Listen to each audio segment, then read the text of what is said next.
முஸ்லிம்கள் யாரும் புத்தாண்டு கொண்டாடக்கூடாது, அது இஸ்லாத்தில் தடை செய்யப்பட்ட ஒன்று. மக்கள் புத்தாண்டு கொண்டாடுறோம் அப்படின்ற பெயர்ல போதை தரக்கூடிய பொருட்களை பயன்படுத்தி கொண்டு வாகனங்களை வேகமாக ஓட்டி பல விபத்துகளும் பல அனாச்சாரங்களும் நடக்கக்கூடிய காட்சிகள் தான் புத்தாண்டு போன்ற நிகழ்வுகள்ல நம்ம பார்க்க முடிகின்றது. அப்ப போதை தரக்கூடிய பொருள் ஆதரிக்காத இந்த மார்க்கம் எப்படி இந்த புத்தாண்டு என்கின்ற விழாவிலே இந்த கலாச்சாரம் இருக்கக்கூடிய இந்த விழாவை எப்படி ஏத்துக்கும்? இஸ்லாம் என்பது மது போதை தரக்கூடிய எந்த ஒரு பொருளையும் ஆதரிப்பது கிடையாது, விபச்சாரத்தை ஆதரிப்பது கிடையாது. அன்புக்குரிய ஏக இறைவனுடைய நல்லடியார்களே, தினந்தோறும் செய்தியும் சிந்தனையும் என்கின்ற இந்த நிகழ்ச்சியின் வாயிலாக பல்வேறு செய்திகளை உங்கள் மத்தியிலே நாம் கொண்டு சேர்த்து கொண்டிருக்கின்றோம். அந்த அடிப்படையில் இன்றைய தினம் நாம் பார்க்கக்கூடிய செய்தி என்னவென்று சொன்னால், உலகத்தில் இன்றைக்கு பல்வேறு விதமான பிரச்சனைகள் நடந்து கொண்டிருக்கின்றது. அதிலும் குறிப்பாக இந்தியாவிலே பாசிச அரசாங்கம் வந்த பிறகு பல்வேறு விதமான பிரச்சனைகள் இந்தியாவிலே ஒவ்வொரு நாளும் நடந்து கொண்டிருக்கின்றது. எதிர்க்கட்சியே இல்லாத ஒரு நாடாக தான் மட்டும் ஆள வேண்டும் என்கின்ற பல்வேறு விதமான சட்டங்கள், ஒரே நாடு ஒரே தேர்தல் என்கின்ற சட்டங்கள், மக்களை நசுக்கக்கூடிய அவருடைய பொருளாதாரத்தை சுரண்டக்கூடிய அளவுக்கு அதிகமான ஜிஎஸ்டி என்கின்ற சட்டங்கள், இப்படி பல்வேறு விதமான பிரச்சனைகள் இருக்கக்கூடிய இந்த நாட்டிலே எதிர்க்கட்சிகளாக இருக்கக்கூடியவர்கள் ஆளக்கூடிய அரசாங்கத்தை எதிர்த்து கேட்க வேண்டிய கேள்விகள் ஏராளம் இருக்கின்றது. ஒவ்வொரு நாளும் நடக்கக்கூடிய நிகழ்வுகளை அவர்கள் எதிர்க்கக்கூடியவர்களாக இருக்க வேண்டும், அதன் மீது கவனம் செலுத்தக்கூடியவர்களாக இருக்க வேண்டும். ஏனென்று சொன்னால், இன்றைக்கு எதிர்க்கட்சி யாருமே இருக்கக்கூடாது என்கின்ற ஒரு நோக்கத்தோடு இந்தியாவை ஆளக்கூடிய பாஜக அரசாங்கம் செய்து கொண்டிருக்கிறது. அப்படிப்பட்ட இந்த சூழலில் எதிர்க்கட்சிகளாக இருக்கக்கூடியவர்கள் அதிலே கவனம் செலுத்துவதை விட்டுவிட்டு மற்ற விஷயங்களிலே அதிகமாக கவனம் செலுத்தக்கூடிய ஒரு நிகழ்வை தான் நம்மால் பார்க்க முடிகின்றது. இன்றைக்கு பார்த்தோம் என்று சொன்னால், காங்கிரஸ் மற்றும் சமாஜ்வாதி கட்சியின் போல இன்னும் சில கட்சி தலைவர்கள் ஒரு செயலுக்கு தங்களுடைய கண்டனங்களை பதிவு செய்திருக்கிறார்கள். அது என்னவென்று சொன்னால், உத்தரப்பிரதேசத்தில் இருக்கக்கூடிய உலமா சபையுடைய தலைவர் சகோதரர் ஷகாபுத்தீன் என்று சொல்லக்கூடிய ஒரு உலமா, அவரிடத்துல ஒரு இன்டர்வியூ எடுக்கிறாங்க. அப்படி இன்டர்வியூ எடுக்கக்கூடிய நேரத்தில் புத்தாண்டு சம்பந்தமான கேள்வி கேட்குறாங்க. இந்த புத்தாண்டுடைய கொண்டாட்டம் இருக்கே, இந்த கொண்டாட்டத்தை இஸ்லாம் என்ன பார்வை பார்க்குது அப்படின்னு சொல்லி கேட்குறாங்க. கேட்கக்கூடிய நேரத்தில் அவர் ரொம்ப அழகா ஷரியத்தில் இருக்கக்கூடிய சட்டத்தை சொல்றார். அவர் தன்னுடைய கருத்து கூட சொல்லலை, என்ன இஸ்லாம் சொல்லுகின்றதோ, ஷரியத்துடைய சட்டம் என்ன சொல்கின்றதோ அந்த சட்டங்களை கொண்டு புத்தாண்டுடைய பார்வை என்னவென்று சொல்லி ஒரு ஷகாபுதீன் என்று சொல்லக்கூடிய அவர் சொல்கிறார். முஸ்லிம்கள் யாரும் புத்தாண்டு கொண்டாடக்கூடாது, அது இஸ்லாத்தில் தடை செய்யப்பட்ட ஒன்று. புத்தாண்டு விழா என்பது கிறிஸ்தவர்கள் அவருடைய பண்டிகை, அவர்கள் கொண்டாடக்கூடிய விழாக்கள். ஆனால் முஸ்லிம்கள் இதில் கலந்து கொள்ளக்கூடாது, இது கொண்டாடக்கூடாது அப்படின்னு சொல்லி இஸ்லாத்தின் அடிப்படையில் அவர் இந்த ஃபத்வாவை தராரு. இந்த ஃபத்வாவை அவர் கொடுத்தவுடனே காங்கிரஸ், சமாஜ்வாதி, இன்னும் சில இந்த கட்சி தலைவர்கள்லாம் சேர்ந்து இவர் எப்படி இந்த ஃபத்வா கொடுக்கலாம், இந்த மாதிரி ஃபத்வாலாம் கொடுக்கக்கூடாது, இவர் பிரபலமாகணும், இவர் பேசக்கூடிய ஒன்று எல்லாமே செய்தித்தாள்களில் வரணும் அப்படின்றதுக்காக இவர் பேசுகிறாரு அப்படின்னு சொல்லி ஒரு கண்டனம் மாதிரி பதிவு பண்ணி நாம் கண்டிக்கிறோம் அப்படின்னு சொல்லியிருக்காங்க. நாம் என்ன கேட்குறோம்னு சொன்னால், நீங்கள் கண்டிக்க வேண்டிய அவசியம் என்ன வந்தது? அவர் தன்னுடைய சொந்த கருத்து சொன்னாரா, அல்லது இந்த புத்தாண்டு விழாவை கிறிஸ்தவர்கள் கொண்டாடக்கூடாது, முஸ்லிம்களை தவிர மற்ற மதத்தில் இருக்கக்கூடியவர்கள் யாருமே இது கொண்டாடக்கூடாது அப்படி ஒரு ஃபத்வாவை கொடுத்தாரா? அப்படி எதுவுமே சொல்லலை. அவர்கிட்ட கேட்கப்படுகின்றது, இஸ்லாம் இந்த புத்தாண்டு இந்த கொண்டாட்டத்தை எந்த பார்வையில் பார்க்குது, இஸ்லாம் என்ன சொல்லுது அப்படின்னு கேட்குறாங்க. கேட்கும் பொழுது ஷரியத்தில் இருக்கக்கூடியதான சொல்றாரு. இஸ்லாமிய அடிப்படை எல்லாருக்குமே தெரியும், உலகத்தில் உள்ள எல்லா மதத்தில் இருக்கக்கூடிய எல்லா மக்களுக்கும் தெரியும். என்ன, இஸ்லாம் என்பது மது போதை தரக்கூடிய எந்த ஒரு பொருளையும் ஆதரிப்பது கிடையாது, விபச்சாரத்தை ஆதரிப்பது கிடையாது. அப்ப இந்த புத்தாண்டு கொண்டாட்டங்கள் என்று சொல்லக்கூடிய இந்த மாதிரியான நிகழ்வுகள்ல அதிகமாக நடக்கக்கூடிய காட்சிகள், செயல்கள் என்னவென்று சொன்னா, மக்கள் புத்தாண்டு கொண்டாடுறோம் அப்படின்ற பெயர்ல போதை தரக்கூடிய பொருட்களை பயன்படுத்தி கொண்டு வாகனங்களை வேகமாக ஓட்டி பல விபத்துகளும் பல அனாச்சாரங்களும் நடக்கக்கூடிய காட்சிகள் தான் இந்த புத்தாண்டு போன்ற நிகழ்வுகளில் நம்ம பார்க்க முடிகின்றது. அப்போ போதை தரக்கூடிய பொருள் ஆதரிக்காத இந்த மார்க்கம் எப்படி இந்த புத்தாண்டு என்கின்ற விழாவிலே இந்த கலாச்சாரம் இருக்கக்கூடிய இந்த விழாவை எப்படி ஏற்றுக்கும்? அதைத்தான் அவர் சொல்றாரு, இது இஸ்லாமியர்கள் செய்யக்கூடாது அப்படின்னு சொல்றாரு. அதே நேரத்தில் விபச்சாரம் இஸ்லாத்தை பொறுத்தவரை அந்நிய பெண்ணாக இருந்தாலும் அந்த அந்நிய பெண்ணை ஒரு கெட்ட பார்வையில் பார்க்க கூடாது என்று சொல்லி இஸ்லாம் தடுக்குது. அப்படின்னு சொல்லி ஒரு கட்டுக்கோப்பு வச்சிருக்கு இஸ்லாம். பெண்களை கண்ணியமாக பார்க்கணும், அந்நிய பெண்ணிடத்தில் போய் நீ சிரித்து சிரித்து பேசக்கூடாது, அந்நிய பெண்ணிடத்தில் நீ கொஞ்சம் விளையாடக்கூடாது, அந்நிய பெண்ணை போய் பக்கத்தில் தொடக்கூடாது. இப்படிப்பட்ட ஒரு அழகான கட்டமைப்பை இஸ்லாம் என்ன செய்து நமக்கு பாடமாக கற்றுத்தரக்கூடியதை பார்க்குறோம். அப்போ இதைத்தான் அந்த உலமா அவர்கள் சொல்கிறாங்க. புத்தாண்டு என்று சொல்லக்கூடிய விழாவில் பார்க்குறோம். அதை இன்றைக்கி விழாவை கொண்டாட போகிறாங்க, நாளைக்கு வரக்கூடிய செய்தித்தாள்கள்லாம் பார்ப்போம். இப்படி அந்த கிளப்பில் வந்து ஆண்களும் பெண்களும் டான்ஸ் ஆடினாங்க, ஃபுல்லாக போதையில் டான்ஸ் ஆடினாங்க, அவங்க இப்படியெல்லாம் செய்தார்கள் என்ற அந்த காட்சிகள்லாம் பத்திரிகையில் வரக்கூடிய காட்சிகளை நம்ம பார்க்க முடியும். அதனால் இப்படி போதை பண்ணிக்கிட்டு அந்நிய பெண்களோடு காரில் போனாங்க, பைக்கில் போனாங்க, இத்தனை பேர் விபத்துக்குரியவர் ஆகினாங்க, ஆக்சிடென்ட் ஆகிடுச்சு அப்படின்னு சொல்லி ஏராளமான செய்திகள் டிசம்பர் 31 இரவு நடக்கக்கூடிய அந்த காட்சிகள் எல்லாம் அடுத்த நாள் நம்ம பார்க்கக்கூடியதை செய்திகளில் வழக்கமாக பாய்ச்சி. அதனால தான் காவல்துறை கூட என்ன பண்ணோம், இந்த 31 டிசம்பர் இந்த இரவு வருதுன்னு சொன்னால் ஒரு வாரத்துக்கு முன்னாடியே பல இடங்களில் செக் போஸ்ட் போட்டு அதுக்கு ஒரு டென்ட் போட்டு அங்கே கூடுதலான போலீஸ் காவல்துறை காவலாளிகளை போட்டு அதிகமான கவனம் செலுத்துவாங்க. விபத்து எதுவுமே நடந்துடக்கூடாது அப்படின்னு சொல்லி பேரிகேட்லாம் போட்டு என்ன பண்ணுவாங்க, சேஃப்டி ஏற்படுத்துவாங்க. ஏன்னு சொன்னால் இந்த விழா கொண்டாடுறோன்ற பேரில் ஃபுல்லாக அந்த சாராயத்தை ஊற்றிக்கிட்டு போதையை தரக்கூடிய பொருட்களை பயன்படுத்திக்கிட்டு அந்நிய பெண்களோடு கூத்தாடுறது, டான்ஸ் ஆடுறது, இப்படிப்பட்ட காட்சிகள் தான் இந்த புத்தாண்டு விழாவில் நடக்கக்கூடியதாக இருக்குது. அப்போ இப்படிப்பட்ட அனாச்சாரமான செயல்கள் எல்லாம் ஒருபோதும் இஸ்லாம் ஏற்றுக்கொள்வது இல்லை. அதைத்தான் இஸ்லாம் சொல்லக்கூடிய ஷரியத்துடைய சட்டத்தை அவர் சொல்கிறாரு. அப்போ அதை சொல்லக்கூடிய அவருக்கு இது போன்ற தலைவர்கள் கண்டனம் தெரிவிக்க வேண்டிய அவசியமே கிடையாது.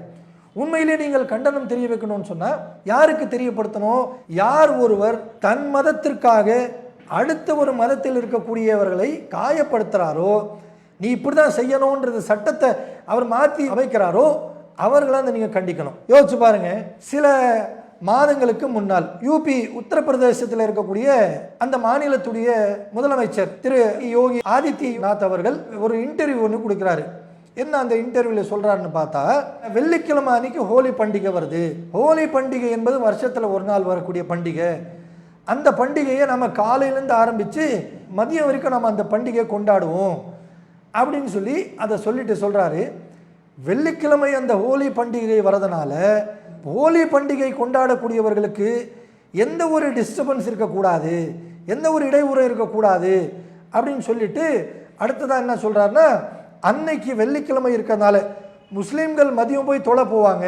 உலகத்துக்கே தெரிஞ்ச விஷயம், முஸ்லீம்கள் ஒரு நாளைக்கு 5 வேளை கடமையாக்கப்பட்ட இந்த தொழுகை தொழுவாங்க.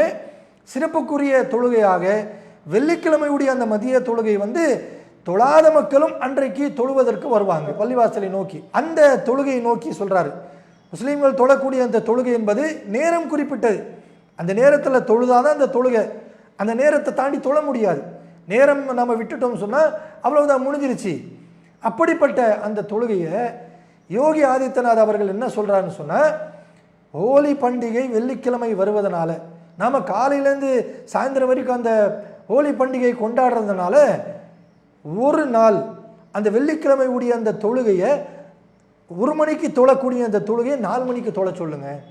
ஏன் தொழுதா என்ன பெரிய குற்றமா அது அப்படின்னு சொல்லி அவர் கேட்குறாரு. பெரிய குற்றமா அப்படி தொழுங்கன்னு சொல்லி சொல்றதுக்கு இவர் யாரு? மார்க்க அடிப்படையில் ஒருத்தர் அவருடைய கடமையை அவர் நிறைவேற்றாரு.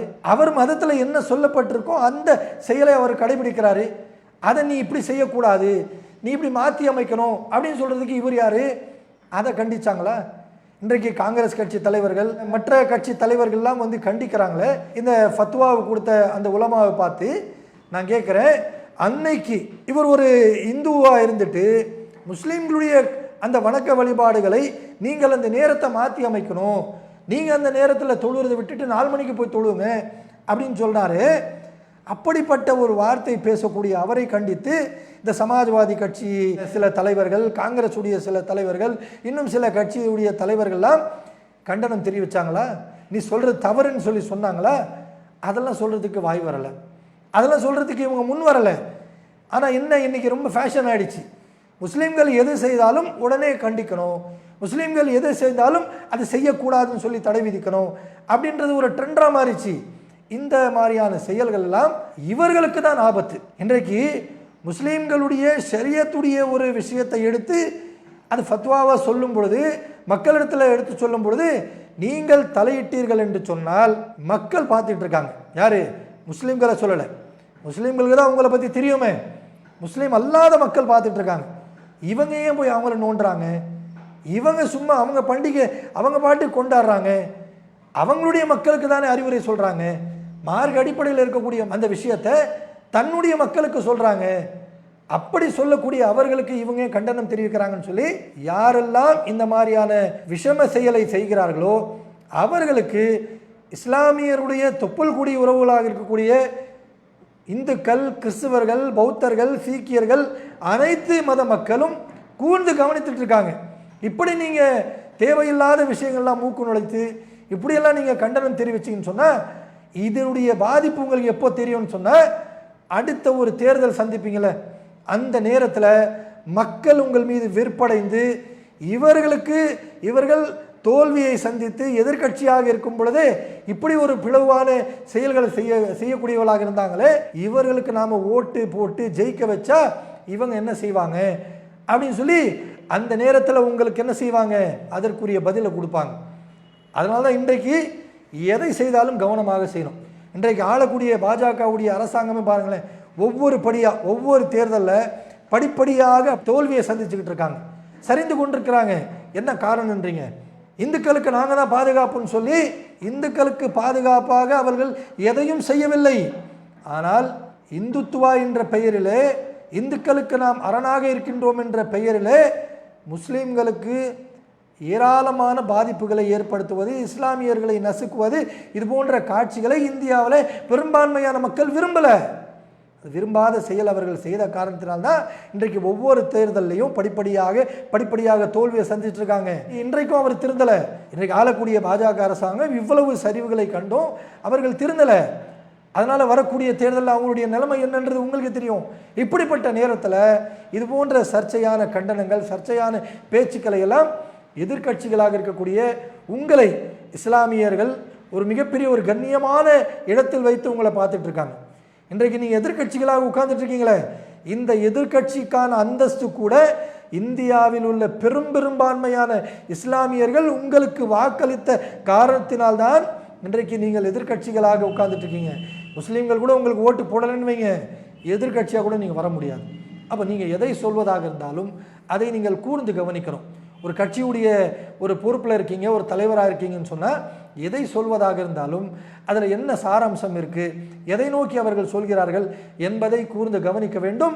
அந்த உலமா சபையுடைய ஷகாபுத்தீன் என்று சொல்லக்கூடிய அவர் சொன்ன ஒவ்வொரு விஷயம் இஸ்லாத்தில் சொல்லப்பட்ட ஒரு உண்மையான ஒரு விஷயத்தை தான் சொல்லியிருக்கிறார்கள். முஸ்லீம்கள் என்பது ஒருபோதும் இது போன்ற அனாச்சாரமான விழாக்களில் கலந்து கொள்ளக்கூடாது. புத்தாண்டு என்பது இஸ்லாமியர்களுடைய கலாச்சாரம் அல்ல, அது கிறிஸ்தவர்களுடைய கலாச்சாரம், அவர்கள் கொண்டாடட்டும், நீங்கள் அதை கொண்டாடுறோன்னு சொல்லி இது போன்ற இஸ்லாம் தடுத்த விபச்சார செயல்கள், போதை தரக்கூடிய பழக்கங்கள், இது போன்ற ஹராமான செயல்கள், பிறருக்கு இடையூறு, அதை யோசிங்க. பிறருக்கு இடையூறுங்க. இன்றைக்கு புத்தாடுன்ற பெயரில் இந்த 31 டிசம்பர் இரவு வாலிபர்களாக இருக்கக்கூடியவங்க, வயசானவங்க எல்லாருமே இன்றைக்கி என்ன பண்ணுறாங்க, என்ஜாய்மெண்ட் என்ற பெயரில் வாகனத்தை அதிவேகமாக ஓட்டி பலருக்கு சாகடிக்கக்கூடிய, விபத்தில் சிக்கக்கூடிய காட்சிகள்லாம் நம்ம பார்க்குறோம். அப்போது வீட்டில் சின்ன குழந்தைங்க இருப்பாங்க, நோயாளிகள் இருப்பாங்க, இந்த மாதிரி வண்டிகள்லாம் ரேஸில் ஓட்டுற மாதிரி டர்ரு புருன்னு சொல்லி சவுண்டு கொடுத்து அவங்களுக்கு பல பாதிப்பு ஏற்படுத்தக்கூடிய இது போன்ற செயல்களை ஒருபோதும் இஸ்லாம் ஆதரிப்பது கிடையாது. அதைத்தான் அவர் சொல்லியிருக்கிறார். இது போன்ற கண்டனங்களை தெரிவிக்கக்கூடிய கட்சி தலைவர்கள்லாம் இது போன்ற செயல்களை செய்யாமல் எது சரி எது தவறு என்று சரியான முறையில் அறிந்து கொண்டு அதன்படி அவருடைய பேச்சுக்களை அமைத்து கொள்ள வேண்டும் என்று இந்த நிகழ்ச்சியின் வாயிலாக கேட்டுக்கொள்கிறோம். அஸ்ஸலாமு அலைக்கும் வரஹ்மத்துல்லாஹி வபரகாத்துஹு. இஸ்லாம் மற்றும் சமுதாய செய்திகளை அறிந்து கொள்ள தமிழ்நாடு தௌஹீத் ஜமாஅத் யூடியூப் பக்கத்தை உடனடியாக சப்ஸ்கிரைப் செய்து கொள்ளுங்கள். மேலும் பெல் பட்டனையும் கிளிக் செய்து கொள்ளுங்கள்.